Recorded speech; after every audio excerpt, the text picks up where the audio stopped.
let's talk Utah Jazz basketball. The Jazz win last night.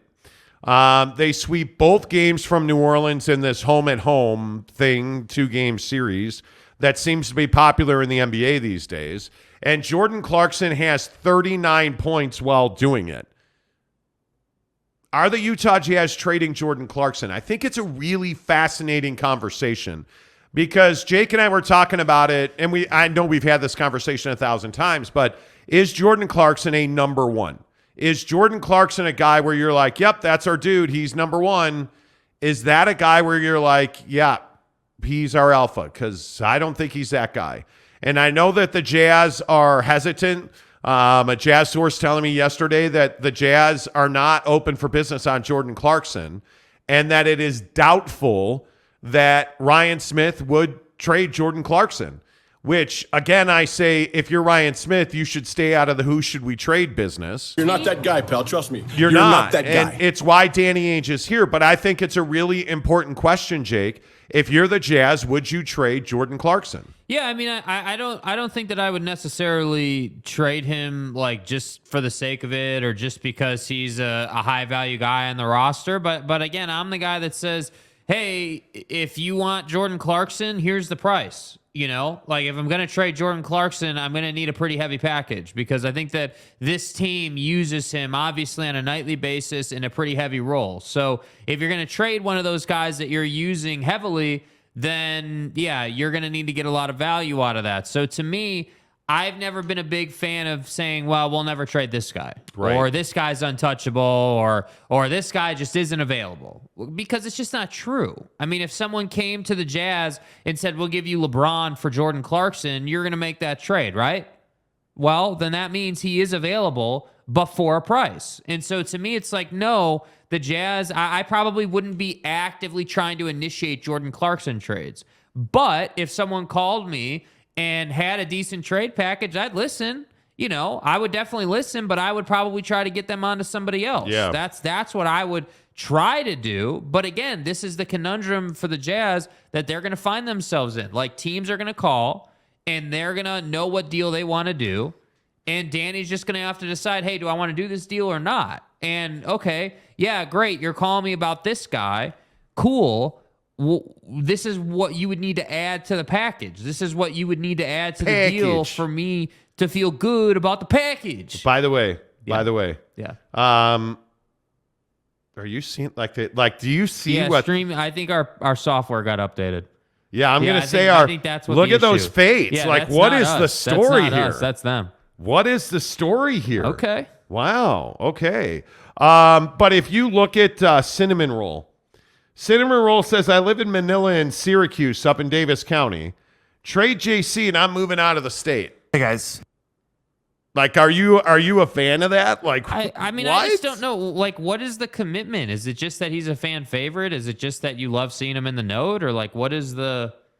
Yeah, I don't know. You know what I mean? Like, what is... Yeah. It's not like the guy came in and took you to the playoffs, you know? Like, I love JC. Like, I love his game. Super exciting. I mean, even on the bad nights when he has his... You know, we all know those nights where he's 4-12, 4-13. You know, bad shooting night. Like, guys have those nights. But like, I don't know. I guess maybe it's because I didn't grow up in Salt Lake and I'm not a diehard Jazz fan. Like, for me, it's much more of a, hey, like, you know, he's a contributor. Great. He's someone who gives us 30, 35 minutes a night, and that's just what it is, you know? So, again, I'm not married to him, but if you're going to want Jordan Clarkson off my team where he's a staple, you're going to have to give me a lot. Yeah, I have trouble with the idea of trading Jordan Clarkson. I really do. I think that they won't do it. I would personally do it. I have no issue trading him, and I think, you know, if we're talking about getting the highest, best use out of guys, Jordan Clarkson, Malik Beasley, again, I was told yesterday by an NBA source that Malik Beasley is by far the most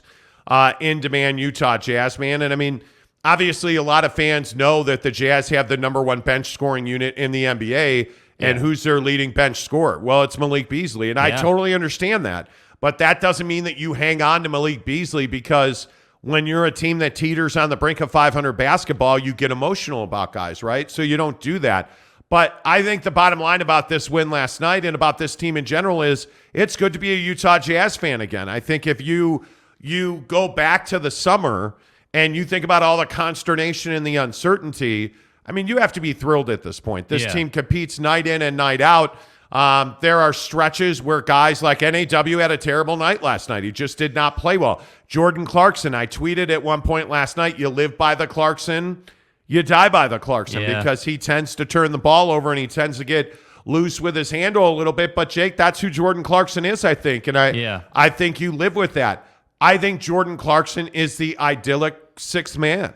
I think he's not a starter. I know we've talked about this on the program as well. Yeah. He's not a starter in my opinion, but Jordan Clarkson's an incredibly valuable player. And I actually think Jordan likes being in Salt Lake City. I think he likes being the center of attention. He is a big freaking deal in this town. Yeah. I mean, we saw him at Ruth's Chris one night with his what was he driving? A Rolls Royce, I guess, at that point. Like, I mean, he is, and wow, Gesundheit. And he draws a crowd. Like, Jordan Clarkson's a big deal in this town. I think Jazz fans would be pretty upset if you traded him. Now, if you're going to get a Rudy Gobert package for him, like you're going to take that, but you're not going to get that for Jordan Clarkson. So I wonder, as Jazz fans, I wonder what the bar is there. But having said that, I mean, you got to feel really good about what you're seeing from Lauri Markkanen on this team. Like, I look at the Utah Jazz and the way they utilized Lauri Markkanen last night, finally featuring him in the fourth quarter with the game on the line, big buckets. That three he hit late in the fourth was scintillating. Yeah, I mean, I think that, obviously we're seeing improvement out of Will Hardy in the scheme. I mean, when you start to understand that, you got to find Lauri late in the game. You just have to. He's one of your best players. Like, if you're going to have someone taking shots, it should be Lauri or JC, in my opinion. I think it was really interesting to me that Alexander Walker got took out late in regulation. I thought it was the right move, honestly. Like, I felt like, you wanted to make sure there was enough space on the floor for everybody so you could run your set and like do what you need to do. So I thought it was a good adjustment, but I think Will Hardy is starting to show us that it's really not about the guys. It's about what he's trying to do, in the situation. So if the situation dictates that they need a three to tie the game, well, yeah, you're probably going to try and feed it to Lauri on the perimeter, mainly because he's a 7-footer and he can shoot over guys. So, that opens up options in terms of getting a look. But, the thing that I think this Jazz team really has got to start picking up on is this turnover stuff, man. Like, I see a lot of guys that just commit silly turnovers, like unnecessary, don't need to do it type turnovers where like you're passing across, you're trying to skip pass it from the strong side wing to the weak side corner, and that pass is just not getting completed in the NBA. Every basketball player knows that. You don't make that pass. The stuff with like JC or NAW or some of these other guys that just dribble into the paint and turn it over, they got to clean that up a little bit, because my feeling is if you clean that up and you're just more disciplined about running offense as opposed to trying to make the special play constantly, right, you're going to give up 5-7 less points a game. But the other thing, I think it's interesting you bring up turnovers, because the other thing that I saw last night again, and it tends to pop up out of nowhere, walking the ball up the floor, playing slow, methodical, plotting basketball. And again, Tanner Plummer opened the show this morning comment-wise, which is always really dangerous. And yes, Tanner, we will get to MILF Manor, your favorite TV show, coming up. But he said, "Hey guys, here's a blast from the past. You guys even watch Jazz games?" No, I don't think so, dude. Obviously not. But you remember like how long we've been talking about, turnovers and walking the ball up and playing slow. And it is a retro take, but it's true with this team. Like, they only had 7 fast break points last night. Yeah. For the entire game, the Jazz had 7 fast break points. It's not good. I don't understand that philosophy where it just feels like at times the Jazz just prefer to play slow. And it takes you back to the Quinn Snyder Utah Jazz teams, where you didn't necessarily want to get out and run up the floor with your hair on fire. But there were times where you'd run the fast break and Jordan Clarkson would pull up from 3 when he was on a fast break, right? It's interesting to me how philosophically this team is supposedly different, but they tend to fall back into those what feel like old habits of playing slower basketball. And I'm here to tell you this team needs to play faster to play better. I think they are better when they are running the floor. I think they are better when they play with their hair on fire. I think they're better because it causes matchup problems. And the more threes this team can shoot, the more I think games they're going to win. Mm-hmm. The more the ball moves on the break and the quicker you get up the floor, the more assists you rack up. And again, I just point out the minimum bar for this team, in my opinion, is 25 assists. Well, guess what we got last night? I believe they had 21 assists last night, and I just feel, or 24 assists last night, excuse me, and a good bit of those came in overtime. That's not enough. And again, I look at the three-point numbers last night. Why did they win this game? Because they shot 47 threes and 38%. So I like that you're shooting, near, at, or about 53s a game.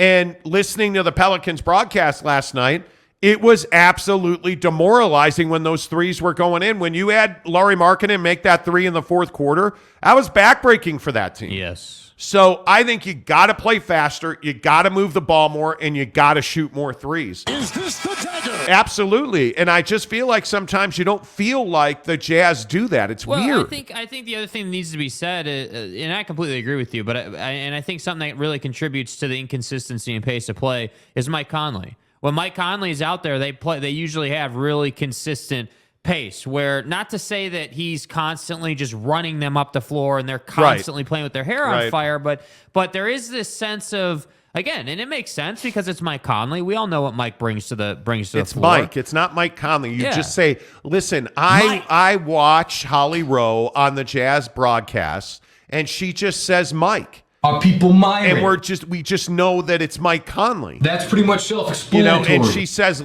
Lauri. She has trouble saying Lauri Markkanen. Yeah. And I don't know why. She says Lauri. Yeah. But, Holly Rowe calls him Mike. Why can't we call him Mike? Yeah. Mike Lowry. There was some tweets, like Tanner again was hating on Holly Rowe last night. Well, what's there to like? She's a lovely person and a really nice lady. Yeah, on college football. She's great on college football. Not on basketball. She's dreadful on the Jazz broadcast. I'm not here for, this is an Emmy award-winning broadcast. No, it's not. Like, I'm not here for it. Stop. All right, let's get some of your comments in here on the Utah Jazz as they sweep the Pelicans. Jordan Clarkson, 39 points in a 132-129 overtime win last night. Where are you guys at on the Utah Jazz? And really the question of the morning is, would you trade Jordan Clarkson? Again, I'm told that the Jazz don't particularly have an appetite to do so. And I'm told that Ryan Smith does not want to trade Jordan Clarkson. Is he hands-on? He's hands-on when it's convenient. He's hands-on when he wants to be hands-on as far as basketball ops is concerned. I think I would guess. I mean, again, this is behind-the-scenes stuff. We're not privy to it, but I would guess based on the things we've heard that he's extremely hands-on with the business side of the club, like TV deal type stuff or renovating the building type stuff that, with all due respect to Ryan, stuff that's going to cost him money, he's hands-on with, right? Which makes sense. Makes total sense. I get that. But I think with the basketball stuff, specifically the roster, I think Ryan is hands-on when it works for him, when it's convenient. I think Ryan was hands-on with the Joe Ingles situation, and that didn't really work out for him, right? Because Joe tore his ACL, and that, got traded, and that whole thing happened. With Jordan Clarkson, I think that Ryan Smith, I don't know, Ryan Smith likes to find this middle ground as an owner, where he likes to, I feel like because he's a younger guy, he likes to come off as a fan of the club in addition to being the owner, as opposed to just sort of being the owner, speaking only when he needs to speak on the club, and that's it. Most NBA owners, hey, who owns whatever team? Who owns the Timberwolves? I don't know. I couldn't tell off the top of my head. Who owns this club or that club? I don't know. But we know Ryan Smith has been very active in the community here. So, is he hands-on? Yes, to a certain extent. But I think what he likes to do is he likes to tweet about players and say, we're never trading this guy, because he knows that they're a fan favorite, and I think he wants to stay positive. And I am big time team Ryan Smith. I believe in the guy. Yeah. I love the guy as an owner, but he needs to get in or get out. And I think one of the things that's very interesting is this TV contract is going to be a very, very early in his ownership, it is going to be a really big moment. What do you mean by get in or get out? When you say that, what do you mean by that? Well, I think I want Ryan Smith to be all in on the money printing side of the organization. It does concern me. And I don't want to make some big deal out of it, but it does concern me to a certain extent that sources at the Jazz and frankly sources around the NBA can, pretty consistently tell me that Ryan Smith has strong opinions on the basketball team, the makeup of the team. And, well, are you involved or are you not? Like, there doesn't seem to be a whole lot of clarity on how much input Ryan Smith has. I know that Danny Ainge has autonomy and he can do what he wants to do. I'm just curious, and I don't have a real firm grasp on how much Ryan Smith's hands are around the Rudy Gobert trade, the Don trade, how much influence he has over whether this club trades Jordan Clarkson or not. My guess is it's not a lot, but it's enough to make a difference. And if I'm Ryan Smith, I'm taking the Steve Ballmer route. If I'm Ryan Smith, I'm taking the Joe Tsai route, where I let my basketball guys handle the basketball and I get involved when I need to. But a Ryan Smith defender would say, well, isn't he doing that? Isn't he like, I feel like a lot of people say, oh, well, he brought in Danny and he brought in well, look, these I guys. think, and that's a really good point. I'm not saying he's not doing that. I'm not saying he's not doing that. What I think is interesting is around the league, there's varying opinions on how much influence and how much input he has. But I think there's varying opinions here. Like, I think there's varying opinions like in Salt Lake. I would agree with that. I think that people are not sure, if it, like, okay, we know you're the owner, but we're not really sure, like, are you, like, as an example, are you in the building every day? Are you someone who is in the office every single day, dictating business ops for the club? Are you that kind of owner? Because just the same way, and I know maybe this is obvious for those of you who know basketball ops and stuff, but just the same way that you can bring in the Danny Ainges of the world to run the basketballing side of your club, you can bring in people, right, to run the business side of your basketball organization. Yes. You can do that. You can bring in the Danny Ainge of accounting if you want to. So my question is, we don't get to see that side, awesome. right? Like, we don't get Buddy the accountant doing press conferences about their P&L sheet. So, like that's my question. Doing press conferences about the P&L. How involved is Ryan Smith in the club? Like, yes, you're the owner. Yes, you tweet about the club. Yes, you watch the club. Yes, you're at basically every game. Jake, I didn't know that I could love you anymore or any more deeply. You're casual. And then you show up and you roll out with Buddy having a press conference about the P&L. Yeah. I mean, that's amazing. Hey, here at Mo Betta's, we just wanted to bring in Joe Blinkme, who is he's our CPA. And here at this press conference, we're only here to talk about the P&L. So let me go ahead and bring in Joe. Yeah. Hey, guys. Hey, guys. That's unbelievable. Hey, guys. But you see what I mean? We Yeah, I don't do. get insight into that side of the organization. So how am I supposed to know? Like, I would guess, like, if you're asking me what I think about it or what I think is probably happening, yeah, I think Ryan Smith has been a lifelong Utah Jazz fan. I think the guy's a tech billionaire. I think he's had a magnificent career, as an entrepreneur and as a businessman, which has allowed him to buy the club. Look, I know I own this janitorial service, but Javier over here is going to join us to address specifically our inventory of drawstring garbage bag liners. Javier, go right ahead. Donnie, you're out of your element. A press conference about the P&L. I don't know why that hit the funny Buddy bone. the accountant having a press conference about the P&L statement. Buddy the accountant. Come Love on. it. Neville93 says, good morning, Monty. Yesterday at the stadium was really good night. Let's have a great Friday. See, but this is another great point. The building is full. I don't want to hear come this offseason, come free agency, even come the trade deadline. I don't want to hear you're not making money. I know you spent millions upon millions renovating the building. By the way, looks phenomenal. Oh, it is incredible. If you haven't been to a Jazz game, number one, you should go ahead and give us a like and hit subscribe because guys are doing work on that, bro. You guys, seriously, we only need 27 subscription guy people. We need 27 new subscribers a day now to get to 9,000 by the end of the year.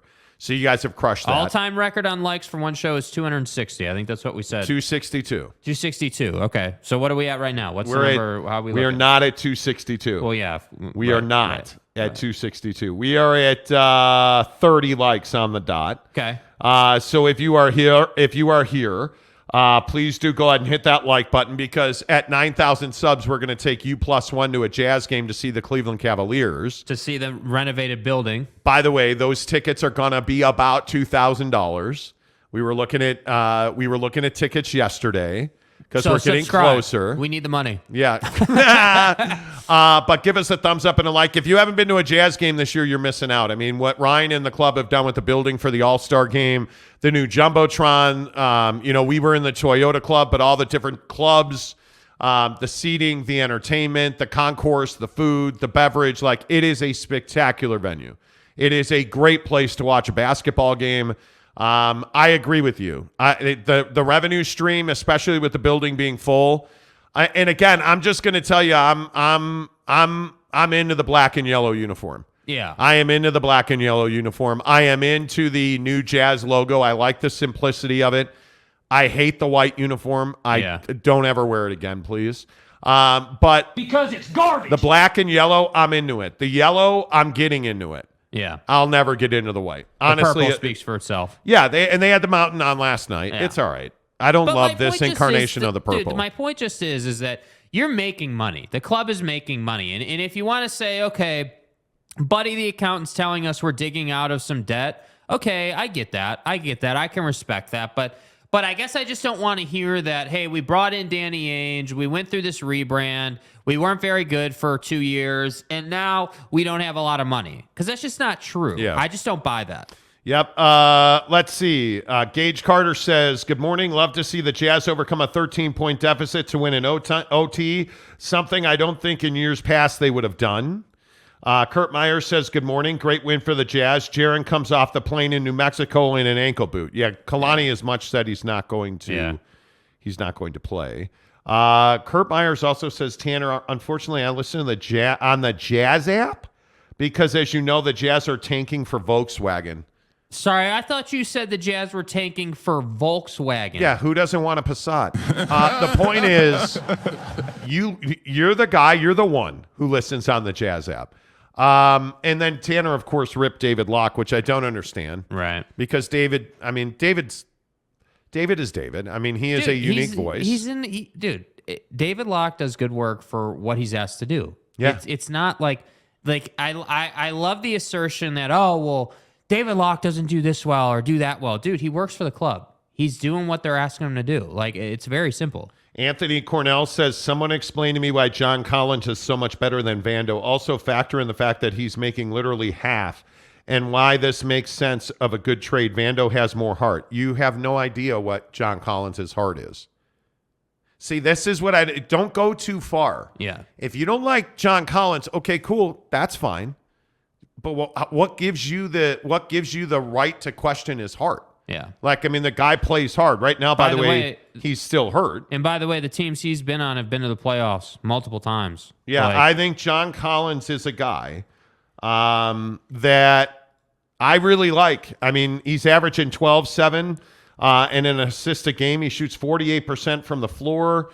And some of the things you like about him is that he shoots in the high 30s to 40% from three for a power forward. By the way, this team has no power forwards. So they're really lacking at the power forward position. And when you say he's not, will you pull up John Collins' season averages again real quick? Yeah, I got him right here. Oh, so Vando's at 8.5 points and 8.5 rebounds a game. Yeah, John's at 12 points. And for career, John Collins averages 16 points a game and 8 rebounds, 1.5 assists, a block a game, a steal a game. He, for his career, shoots 55% from the floor and 36% from three. I'm sorry, what is it you don't like from a power forward? What is it you don't like? The thing you don't like is his perimeter defense is not great. His perimeter defense is not great, John Collins. But he is a guy that's in demand, and what I would love to understand this questioning of his heart. Yeah, I don't get that. I mean, granted, he is out. He has got isn't he battling an ankle? I think, I want to say, I could be wrong. But why question his heart? That I don't understand. That does not stick with me well. I think the right price, everyone expects maybe Lauri is available. I totally disagree. He's not available. I don't think Lauri Markkanen's going anywhere. Again, for a certain price, but generally speaking, I don't think he's available. Yeah, I would agree. Mr. E, good morning to you. He says, we have a lot of shooting, no rebounding. That's an issue. I don't mind trading JC at all. Again, I think that's one of the biggest things you get in John Collins, because you're not going to ask John to play a lot of perimeter three here. He is a guy that you need to rebound and you need to be able to get some low post action off of. Yeah. He is a guy that would be I would think would be very strong in the pick and roll. And I think he certainly makes you a better rebounding club. Because the power forward, in my opinion, is the single biggest position of need. And we told you about a trade, and I think I still have the graphic. We were telling you yesterday that an NBA source was telling us that this trade right here has been talked about in the amongst these teams, and the issue is that you're struggling to get, in my opinion, you're struggling to get the Suns to do what needs to be done to make this deal happen. Right. Because the Suns want Jared Vanderbilt. I don't think there's any doubt about that. I just don't know that Atlanta values Landry Shamet. And I wonder if they can make that deal happen, because Atlanta wants Jay Crowder, the Suns want Jared Vanderbilt, and I think the Jazz want John Collins. In fact, I know they do. So you have the staples to make a deal happen. The question is, who's going to give up draft compensation and to what level? Yeah. Because I think that's what's going to make this deal go round. I think John Collins and Dario Saric on an expiring contract makes a hell of a lot of sense to me. It makes a lot of sense. And you look at that they are, in my opinion, what are you giving up there? $26 million. You're acquiring 32. The money makes perfect sense. Like, I think this deal right there is a deal that I would do depending on what the draft compensation is. Yeah. But this team needs a power forward, and they need a good young, you can start him 82 times a year power forward. Yeah. And John Collins is that guy. Well, and I think a lot of times Vando, like, I love the guy's heart and everything, but I think, I'm going to say that Utah Jazz fans love a work hard guy who's underdog. Like, I think Jazz fans just love that guy. Yep. B, I think that Vando works his ass off. He does. I like what he brings to the floor. The problem is it's not enough. Like, I respect his effort in rebounding, but he's not a great rebounder. I respect the fact that he can defend, probably 3, maybe even 4 positions, depending on the matchup. I respect that, but you need more out of that position. You need more offense out of that position, So, like, to me, if Mike Conley, let's say, or even Jordan Clarkson or NAW had a better partner in the pick and roll game, who had some flexibility, I think that would really help Will Hardy's offense. Yeah, I mean, you're looking at a 200-pound Jared Vanderbilt. Yeah. I mean, that for my money, that's scary. I think that's the biggest issue with Jared Vanderbilt. And I don't know what John Collins weighs, but John Collins is 6'9", 226, and their builds are totally different. Yeah. Jared Vanderbilt is a small dude, comparatively speaking. Like, he is thin. He is not a guy that, I mean, he just is a small guy. Yeah. I don't know how else to say that. I mean, I don't know how you, and I'm not trying to get into you too hard on this, but how do you value? I just don't know how you value Vando over John Collins. Like, that doesn't make a lot of sense to me. Yeah. Lopes fan Gabe says, we aren't to 127 likes yet. Step your game up, casuals. Well, let's go. Yeah, please do give us a like on the show. 41 likes for if about... If you can get to 100 by the top of the hour, we're that'd be usually great. in great shape. Q Sam says, guys, hit the like button. We appreciate that. Let's go. CJ Vance, what's up? He says, morning, guys. Great night last night. Go Niners, go Jazz. Hey, guys. Yeah. Football 50 coming up here in about 15 minutes. We'll talk a lot of Thursday night football. because your San Francisco 49ers are NFC champions. NBA Talk on the Monty Show is always presented by Tri-Day Trading, tridaytrading.com/Monty. Again, I'm not a New Year's resolution guy. I just don't believe in it. If you want to make a change in 2023, what are you waiting for to make that change? If you want to make more money, if you want to go on that vacation you've always dreamed of, if you're ready for a new car, if you want, Toyota Club tickets in the second row at Vivint Arena, tridaytrading.com/Monty. Because again, you and I both know that you have 6 probably working days left this year, depending on what you do. When you work for yourself, you have 6 working days, right? Because you're taking at least 1 week off at the end of the year, such as myself and like. Right. If I said to you in the next 6 working days you can make $6,000, would you be in on that? Well, of course you would. There are people today who have gone through the tridaytrading.com program that are going to make $1,000 today and every day for the rest of the year because they went to tridaytrading.com/Monty and watched a free webinar. It's no obligation. It costs you nothing. You have absolutely nothing to lose by going and watching the free webinar, because it'll change your life. I'm telling you now. If you're struggling, if you're asking yourself, hey, how am I going to pay off these credit cards? How am I going to afford Christmas for my kids? Hey, how am I going to afford to get my car fixed? If that's you, if you're working 2 jobs, if you are, if you're working 2 jobs, your wife's working, your kids are in daycare, which is astronomically expensive. Yeah.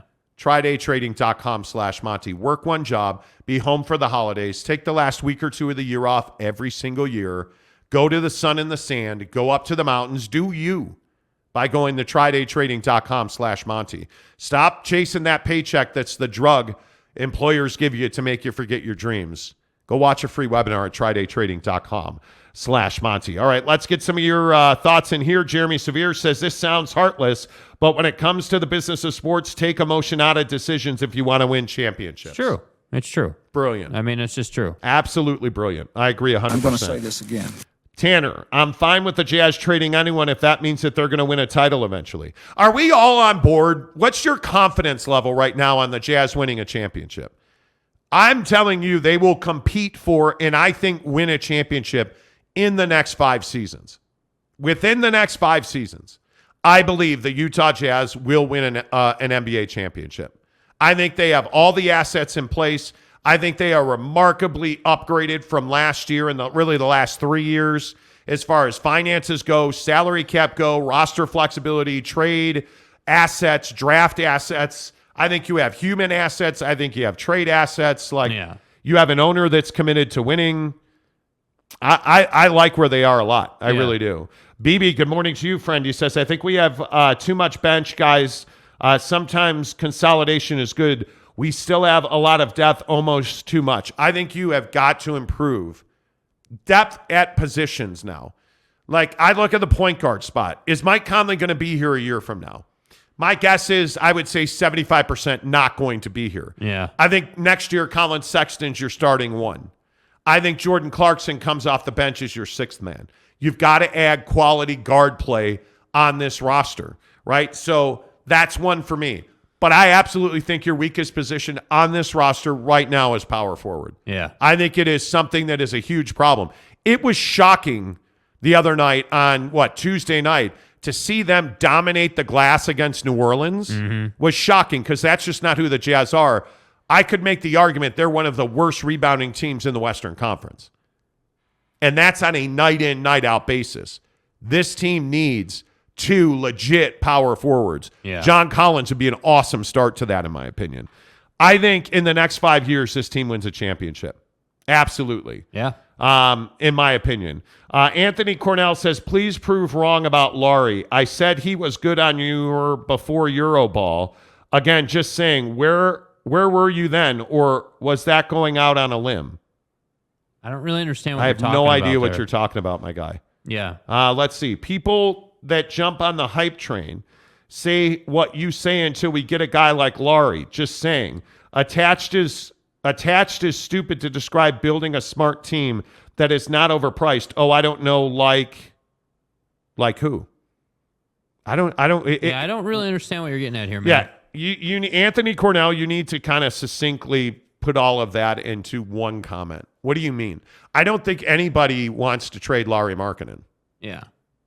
So, but I'm not exactly sure. Such as and like. And like. And Yes, stuff. Americans. You know. Tanner says, the next 5 seasons, I hope you're right, Mont. I think I am. We'll see. John says that would be awesome. I believe 100% in Danny Ainge. He is a wizard. Okay. Q Sam says, which superstar would be available for rental for the next coming years? Well, I mean, the guy is Bradley Beal, but I don't believe that that's the guy you want to build a team around. Yeah. I'm not a Brad Beal guy. I think he's a finisher Brad on a Beal. well, he has to be called Brad Beal. You know. Brad Beal is not a guy that I think you put on a young team. He's a guy that you put on the Lakers and he takes them over some Puts you over the threshold. top. Yeah, exactly. He takes you past where you are. The answer is I don't know, because that's a really difficult question to ask and answer. Because if you look at the guys that are going to lead this league for the next generation, it's Book, Tatum. You know, it's guys like John Morant. Are any of those guys available? I don't think so. Luka. You know, please.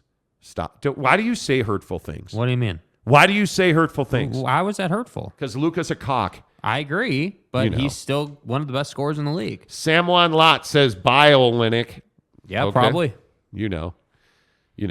That's fine. Ron Nolan says that used to be Utah's go-to slogan, Utah by 5.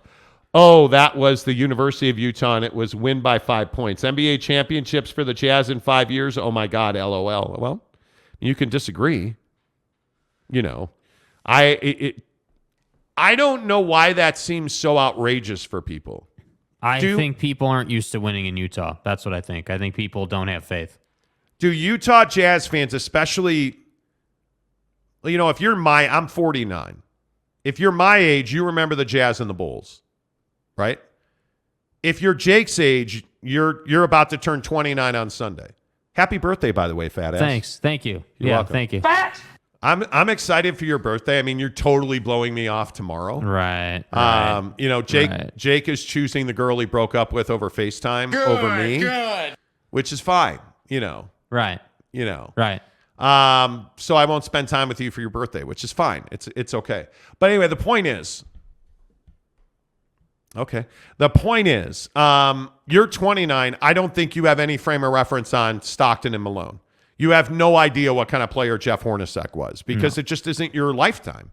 So you have no frame of reference here, Donnie. I think that's a major thing. Like, I think today's generation of Jazz fans do not have any idea that this team was on the absolute doorstep of eternity. Yeah, I mean, I think that people my age know the Jazz for being a mediocre team that has a good year once in a while. Yeah. Skinny Nick, what's up? He says, does Collins have a jump shot? He does. He actually shoots a 3 at a pretty high percentage, or has over his career. Alex Cooley, who are some realistic trade options for Utah? Again, I think that's an impossible question to answer. I think you look at guys like John Collins, absolutely. I think I know for a fact the Jazz are interested in John Collins. I know for a fact the Jazz would love to have Emmanuel Quickly from the Knicks. Mm-hmm. The question is, are the Knicks going to give up Quickly? I'm told that they would. Are the Jazz and the Knicks ever going to make a trade as long as Danny is there? I don't think so. I don't. I think Leon Rose is so turked over what happened with Don, and watching Don have an MVP caliber season in Cleveland, knowing he should be wearing a Knick uniform, it's a ball breaker. And I think Leon is twerked over that. And how can you blame him, right? I don't blame him, because I think Danny Ainge won that deal. Absolutely, he won that deal. But if you're Leon Rose and you can get Jordan Clarkson, or if you're Leon Rose and you can trade think about what they need in New York. I think you absolutely need 2-guard depth.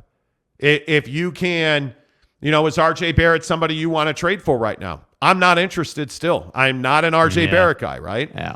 But I look at Kyle Kuzma. Is Kyle Kuzma a guy we've heard about? Yeah, absolutely. Kyle Kuzma has been linked to the Jazz. I don't think they're currently interested in Kuz. I could be wrong. He's a pay me a lot of money, I'll score for you guy. He is. And now the Lakers are said to want to reacquire him. Yeah.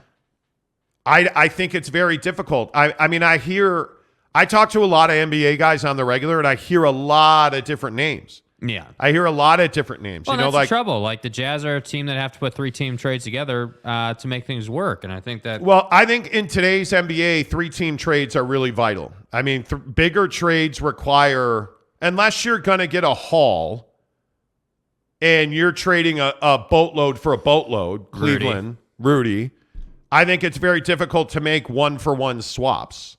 So, especially where so many teams. Like you look at this John Collins deal that we're talking about. Look at the teams that are rumored to be involved in this John Collins deal. I mean, you're talking about the Phoenix Suns, who are NBA championship material. They're well over the salary, the luxury tax threshold. So that's a difficult deal to make 1v1, right?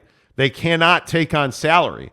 But you look at what they're giving up in Jay Crowder, it's $10.2 million. You look at Dario Saric, that's $9.2 million, right? So they're giving up $19 million plus Landry Shamet, which is $9 million more, right? So they're giving up $28 million, let's say is a round figure. But in this deal, they're only taking back 26. They can make that trade. So, but the only way to do that trade is to have 3 teams involved in it. When you have teams like Atlanta and Phoenix that have championship aspirations today, right now, I mean, I think what you see there is that they are somebody that you have to have multiple teams involved or that trade's not going to happen. Yeah. So I think it's difficult to make deals. It's very difficult to make deals. I happen to know that the Bulls will not trade Ayo Dosunmu, who I think Danny Ainge would love to have on this team. Right. And that would, but again, the Bulls also wouldn't trade Pat Williams over the summer. So I'm saying it's an endless thing of who they would trade with. Yeah. It's very difficult to go down that rabbit hole. Yeah. As much as I know a lot of people like doing that, I just don't think you can do that. Yeah. You know, Kurt Meyer says, Jake, stay out of the trees. Lots of skiers this year already. Lost lots of skiers this year. Yeah. How about the fact that one guy drowned in a tree well? Yeah. I mean, people don't take it seriously. Oh my God, we got all this snow, but do you know how to ride POW? Do you know, like everyone wants to go through the trees when there's a bunch of snow, and I'm just sitting here saying, you give me a wide open cut with some powder on it, I'm good. Yeah. I don't need trees. I don't need advanced world beating stuff. I just want to get out there and have a nice time. Yep. Tanner says, Jake, happy early birthday. Thanks.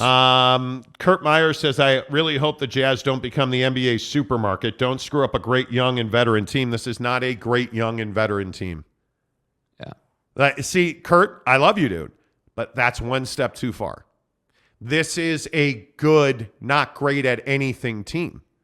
This is a team that is a try-hard effort team that has a guy in Lauri Markkanen who's a star, and then you have a bunch of role players around him. Now, those role players do a lot of good things. Mike Conley is a smart, savvy defender. We saw that last night.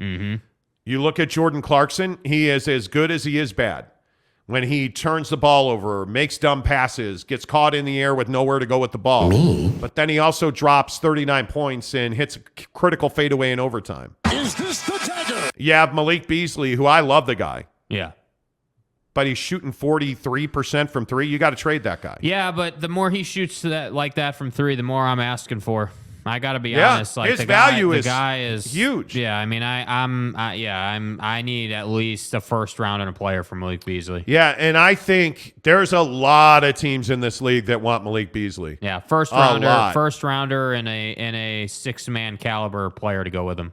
There are a lot of teams. Philadelphia, one of them, would love Malik Beasley. Yeah. But I don't think they have the ammo to get that done. Again, if you want to give me Emmanuel quickly, I'll give you Malik Beasley.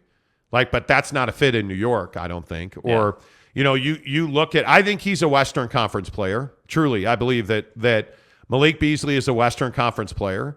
And if you look at teams like the Clippers, if you look at teams like, pick your Western Conference playoff. Dallas certainly would be. I would love to see a Malik Beasley, Mike Conley deal worked out with Dallas. And I just don't know that they have the guys you want on that team to make that deal work. Yeah. I don't think that you do, but he'd work wonderfully in the Sun system. But I'd also like to see you go and get like a KJ Martin. I'd also like to see you go and get one of the young. I'd love to go and see one of the guys that I think is going to be in demand outside of Bojan Bogdanovic, by the way, who's hugely in demand. I think Sadiq Bey is a name that is going to be in demand around this league. Nobody knows Sadiq Bey, and the guy's a killer, dude. The guy's an Talking about absolute Sadiq killer, Bey dude. for 2 years, man. Yeah. I'm telling you.